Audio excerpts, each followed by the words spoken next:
Hi everyone, welcome back to the channel. Are you struggling with your alarm not going off on your iPhone? Don't worry, we've got you covered. Follow these steps to troubleshoot and get your alarm back on track. Let's get started. Firstly, check your alarm setting. Open the clock app on your iPhone. Tap on alarm.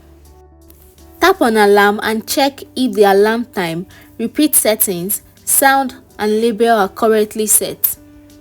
Make sure the alarm is toggled on.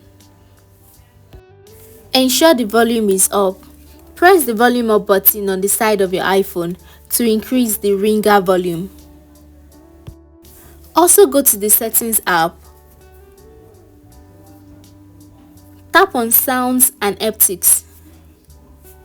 And make sure the ringer and alert volume is turned on. Also ensure that your iPhone is not on silent mode by checking the switch on the left side of your phone.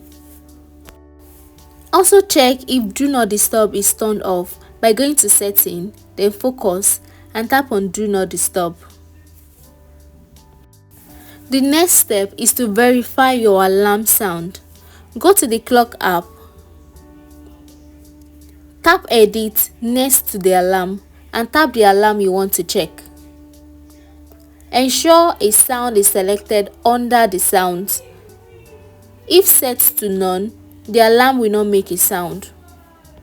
Sometimes a simple restart can also fix this issue, so restarting your iPhone is also an option. The next step is to update your iOS. Make sure your iPhone is running on the latest iOS version. Go to Setting, then General and Software Update. Install any available update. And that's it guys. By following these steps, you should be able to resolve the issue of your alarm not going off on your iPhone. If the problem persists, consider reaching out to Apple support for further assistance. Thank you so much for watching this video. If you found this video helpful, comment, like and share to your friends, and I will see you in our next one. Bye bye.